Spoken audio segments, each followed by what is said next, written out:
Hello and welcome back to Byzantium and the Crusades. My name is Nick Holmes and this is episode 4 of The Fall of Constantinople, and the title of this episode is The Emperor and the Sultan. And apologies if my voice sounds a little bit croaky since I've got a bit of a cold, although not COVID, thankfully. Now, in the last episode we heard about how the Ottoman Turks were defeated by the Turkish-Mongol ruler Timur the Lame, or Tamerlane as he's sometimes called, but they recovered rapidly and were soon beating again at the doors of both Europe and Constantinople. In this episode, we'll move towards the Great Ottoman Assault on Constantinople in 1453, and we'll hear about the two opposing leaders, Constantine XI Palaiologos, who was to be the last Byzantine emperor, and his nemesis, the Ottoman Sultan Mehmet II, who would become one of the most famous Ottoman sultans, named Mehmet the Conqueror, famous not just for capturing Constantinople, but also extending the Ottoman Empire in both the west and the east. And Mehmet is also revered in modern Turkey for his piety and patronage of the arts and sciences, and his re-establishment of Constantinople as one of the great cities of the world. And Constantine XI also became a legend in Greek folklore as the heroic last Christian ruler of Constantinople. Some saw significance in the fact that he bore the same name as Constantine the Great, who founded Constantinople over 1,000 years earlier in AD 330, just as Rome itself had in legend been founded by Romulus, and with the last Roman emperor being Romulus Augustulus. He also became known in Greek folklore as the Marble Emperor, reflecting a popular legend which endured for centuries that Constantine had not actually died but had been rescued by an angel and turned into marble and hidden beneath the Golden Gate of Constantinople. The legend says that he's still there awaiting a call from God to be restored to life and reconquer both the city and the old empire. So, without further ado, I'll read from my adapted version of Sir Stephen Runciman's wonderful book on the fall of Constantinople. Hope you enjoy it.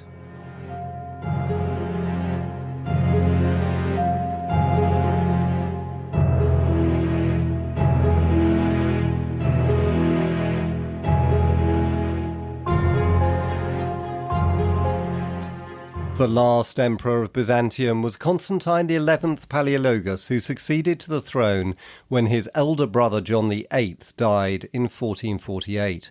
Constantine was crowned on the 16th of January 1449 in the Byzantine town of Mistra in the Greek Peloponnese. He arrived in Constantinople on the 12th of March, having travelled with his retinue from the Morea in Catalan Galles. A few days later he invested his brothers Demetrius and Thomas as joint despots of the Morea, which was the last Byzantine possession in mainland Greece. At a solemn ceremony attended by the Empress Mother and the high officials of the empire, the two brothers swore allegiance to the emperor and eternal friendship with each other. Though they were frequently to break their vows of friendship, their departure left Constantine master of Constantinople. The emperor was now nearly 45 years of age. We have no full description of his appearance. He seems to have been tallish and spare, with the strong regular features of his family and its dark colouring. He had no particular interest in intellectual matters, in philosophy or theology, though he had been friendly with the Byzantine philosopher Plethon at Mistra, and his last action before he left for Constantinople had been to confirm Plethon's sons in the properties which their father had been given. He had shown himself to be a good soldier and a competent administrator. Above all, he had integrity. He never behaved dishonourably. He had shown generosity and patience in dealing with his difficult brothers. His friends and officials were devoted to him, even if they sometimes disagreed with him, and he had the gift of inspiring admiration and affection among all his subjects. His arrival at Constantinople had been welcomed with genuine rejoicing. He needed this support in the embittered and melancholy city to which he had arrived. The hatred against the official union of the Byzantine Church with Rome was still unabated. The union had been agreed by Constantine's brother, the previous emperor John VIII, and Constantine considered himself bound by his brother's commitments. But at first he took no drastic action. This was probably due to his mother's influence. for he greatly relied upon her. Her death on the 23rd of March 1450 was a cruel loss to him. He tried to surround himself with ministers from all parties. The senior minister, the Megaduke Grand Admiral of the Fleet, was Lucas Notaras, who was opposed to the Union but not fanatical.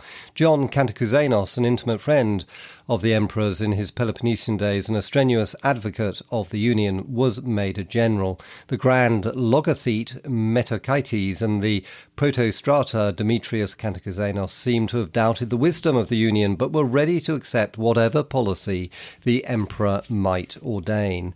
His secretary, Francis, who was probably his closest confidant, shared their view. The pro-Latin Patriarch Gregory, who wanted closer relations with Rome, was disappointed at the lack of support given to him by the new emperor. In August 1451, he retired to Rome, where he was better appreciated and where he poured out complaints against the Byzantine regime. Meanwhile, Constantine was still searching for a wife after the premature death of his wife in 1442, probably at his mother's suggestion to placate the anti-Latin feelings of his people. He decided to find one in the Orthodox Greek world. In 1450, the faithful Francis was sent eastward again to the courts of Georgia and Trebizond. He considered the Georgian princess very suitable, but he was taken aback when her father, King George, announced that in his country it was usual for husbands to give dowries to their wives, not wives to their husbands. However, Constantine went on to say that there is no accounting for the habits of different races. After all, he joked that he had heard in Britain one woman often has several husbands and one man several wives. But Francis then came up with another idea. When he was in Georgia, he heard of the death of the Ottoman Sultan Murad, and when he arrived at Trebizond and discussed the news with the Emperor John, he was told that the Ottoman Sultan's Christian widow, Mara of Serbia, who was the niece of the Empress of Trebizond, had been sent home to her father loaded with gifts and honours. Francis had a brilliant idea. He wrote at once to Constantine to say that she was the right bride for him. The Sultana was still young, she was wealthy, and she had been very popular at the Turkish court and was said to have an influence over her stepson, the new Sultan. He pointed out that it would not be undignified for the emperor to marry the widow of an infidel ruler, for Constantine's own grandmother, the Empress Helena's mother, had been the wife of a Turkish lord and had even borne him children before she married her Serbian husband. Francis hurried home to press his suggestion. Constantine was interested, but he complained that all his ministers gave him different advice. His mother, who could have decided it for him, was dead, and his intimate friend John Cantacuzénos had just died. However, the Sultana herself ruined the scheme. She had vowed that if she ever escaped from the infidel harem, she would devote the rest of her life to good works in celibacy. Constantine then chose the Georgian princess. An embassy was sent to Georgia to fix up the contract and to bring the bride to Constantinople, but there were delays and nothing happened. Meanwhile, the Byzantine Emperor of Trebizond had expected Francis to rejoice with him over the news of the Ottoman Sultan Murad's death. Francis took the opposite view. Murad, he pointed out, had been fundamentally a man of peace who no longer wanted the strain and effort of warfare, but the new Sultan was known to have been an enemy of the Christians from his early childhood. He would certainly seek to attack and destroy the Byzantine states in Trebizond and Constantinople. Francis's fears were shared by his own imperial master. Reports from the agents kept by the Byzantines at the Turkish court gave ample warning of the danger, and the warnings were justified. The new Sultan, Mehmet II, was now aged only 19. He had been born at Adrianople on the 30th of March 1432. His childhood had been unhappy. His mother, Huma Hatun, had been a slave girl, almost certainly Turkish, although later legend, not entirely discouraged by Mehmet himself, transformed her into a high-born Frankish lady. Her father paid little attention to him, preferring his sons by his nobler wives. He spent his early boyhood quietly at Adrianople with his mother and his nurse, a formidable and pious Turkish lady, but his eldest brother, Ahmet, died suddenly at Amasia in 1437, and the second, Ala Eddin, was mysteriously mysteriously murdered in that same city 6 years later, Mehmet was left at the age of 11, heir to the throne, and the only living prince of the Ottoman dynasty apart from the Sultan himself, and a distant cousin, Sultan Suleiman's grandson Orhan, who was in exile at Constantinople. Murad therefore summoned the boy to the court and was shocked to see how his education had been neglected. An army of tutors headed by an illustrious Kurdish professor, Ahmet Kurani, was hired to instruct him. They did their work thoroughly. Mehmet was well trained in the sciences and in philosophy, and well read in Islamic and Greek literature. Beside his native Turkish, he learnt to be fluent in Greek, Arabic, Latin, Persian and Hebrew. Soon his father began to initiate him in the arts of government. Mehmet was aged 12 when Murad, after signing his truce with King Ladislas, decided to retire from active life, leaving his son in charge of his empire. First, it was necessary to suppress disorders in Anatolia, and Murad was still engaged there when news came of the Christian advance on Varna. The vizier, Halil Pasha, summoned him hastily back to Europe, all the more eagerly as he was alarmed by the young Mehmet's behaviour. Murad had intended that his son should be under the tutelage of Halil, who was an old and trusted friend, but the boy at once showed a determination to go his own way. Hardly had Murad left for Anatolia than there was a crisis over a heretical Persian dervish whom Mehmet befriended, but whom Halil, the son and grandson of a vizier and a Muslim of the old school, strongly disliked. Mehmet was forced to surrender the heretic to the chief mufti Fareddin, mufti being the name given to the highest experts in Islamic law, who incited the populace to burn the wretch. Apparently so anxious was the mufti to see that the fire was properly stoked that he came too close and singed his own beard. Nevertheless, when Murad returned from his victory at Varna, he would not be deflected from his determination to retire. Therefore, Mehmet was left again as ruler of the empire under Halil's tutelage. Once again, the experiment was disastrous. There were wars on the Albanian and Greek frontiers. Mehmet was furious with his guardians when they rejected an impractical scheme of his for attacking Constantinople. His arrogant manners and his unapproachability offended both the court and the populace. But it was the army that showed the greatest discontent. In order to prevent an open military revolt, Halil persuaded Murad to return to Adrianople and resume the government. His arrival there in the autumn of 1446 was greeted with general rejoicing. Mehmet was sent to Manisa, the scene of his father's interrupted retirement. It is possible that Murad thought of disinheriting Mehmet, for he had a high-born wife of a family already connected to the Ottoman house, and she soon was to bear him a son. But he thought better of it. After 2 years of exile, Mehmet was summoned back to take part in the campaign against Hunyadi that resulted in the victory of Kosovo. Earlier that year, a slave girl, Gulbahar, daughter of Abdullah, probably an Albanian convert to Islam, bore him a son, Bayezid. Murad disapproved of the liaison. In 1450, he ordered Mehmet to marry the daughter of a wealthy Turkoman prince, Suleiman Zulkadroglu, lord of Malatya. The marriage was pompously celebrated, but Mehmet never cared for Sit Hatun, this bride who had been imposed on him. She spent the rest of her days neglected and childless in the palace harem at Adrianople.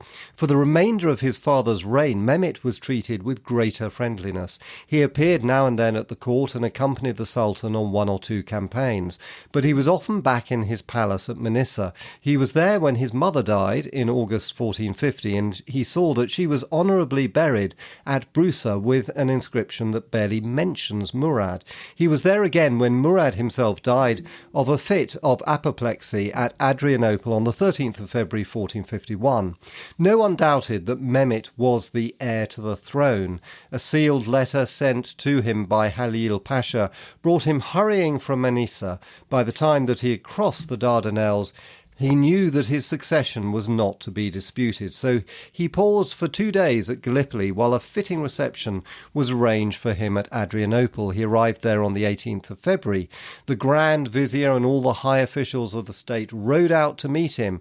At 1 league from the gates, they dismounted in order to walk back to the city in procession ahead of his horse. On reaching the palace, he held a reception. His father's ministers stood nervously in the background until he told Shahab Eddin, the chief eunuch, to bid them to take their usual places, he then confirmed the Grand Vizier in his post. The second Vizier, Ishak Pasha, who had been Murad's closest friend, was appointed governor of Anatolia, a position of great dignity and importance, but one that would remove him from his ally Halil. Saruja Pasha and Zaganos Pasha, both of them devoted to Murad but less friendly with Halil, were appointed assistant viziers, together with Shihab ad-Din. Soon afterwards, his father's widow, the daughter of Ibrahim Bey, came to offer her condolences on Murad's death and her congratulations on Mehmet's succession. While he was giving her a gracious welcome, his servants hastened to the harem to smother her young son, Ahmet, in his bath. The bereaved mother was eventually ordered to marry Ishak Pasha and retired with him to Anatolia. As Francis was to be informed at Trebizond, Murad's Christian widow, Mara of Serbia, was sent back with every honour to her father. Having established his administration and tidied his palace, the young sultan settled down to plan his policy. The outside world only knew of him as an inexperienced youth whose early career had been lamentable, but those who saw him now were impressed by him. He was handsome, of middle height, but strongly built. His face was dominated by a pair of piercing eyes under arched eyebrows and a thin, hooked nose that curved over a mouth with full red lips. In later life, his features reminded men of a parrot about to eat ripe cherries. His manner was dignified and rather distant, except when he had drunk too much, for he shared his family's impious liking for alcohol. But he would always be gracious, even cordial, to anyone whose scholarship he respected, and he enjoyed the company of artists. He was notoriously secretive. The unhappy events of his childhood had taught him to trust no one, but his intelligence, his energy, and his determination commanded respect. No one who knew him could venture to hope that this formidable young man would ever allow himself to be deflected from the task that he had set himself to perform, of which the first and the greatest was the conquest of Constantinople. Meanwhile, in the west, there was complacency. Ambassadors who had been recently to Murad's court had reported on the fiasco of Mehmet's earlier tenure of the throne. This incapable young man was unlikely, they thought, to prove a menace to Christendom. The illusion was confirmed by the amiable readiness of the Sultan to confirm treaties that his father had made. In the late summer of 1451, when the news of his accession had penetrated throughout Europe, a stream of embassies arrived at Adrianople. On the 10th of September, Mehmet received a Venetian mission and formally renewed the peace treaty which his father had signed with the Republic 5 years previously. 10 days later, he signed a pact with John Hunyadi's representatives, arranging for a truce which should last for 3 years. The Ragusan embassy was received with special favour, as it brought an offer to raise the tribute paid by the city annually to the Sultan by 500 pieces of gold. Envoys from the Grand Master of the Knights at Rhodes, from the Prince of Wallachia, and from the Lord of Lesbos and the government of Chios, all of whom came laden with handsome presents, were given assurances of goodwill.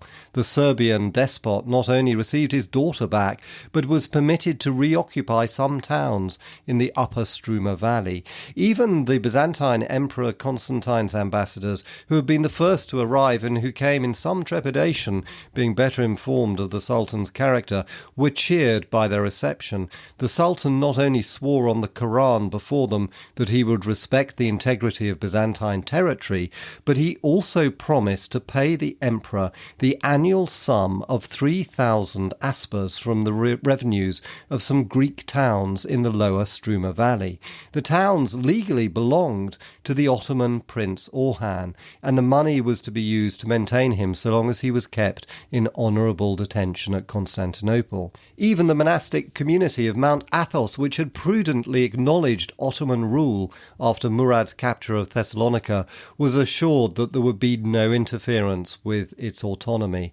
It appeared that the new Sultan was under the influence of Murad's old minister Halil, who was known to have shared his master's taste for peace. Byzantine diplomats had carefully cultivated Halil's friendship. It was gratifying to find their efforts rewarded, or so it seemed. But shrewder observers could have realized that Mehmet's gestures were not genuine. It suited him to have peace around his frontiers while he planned his great campaign to strike at the city of Constantinople.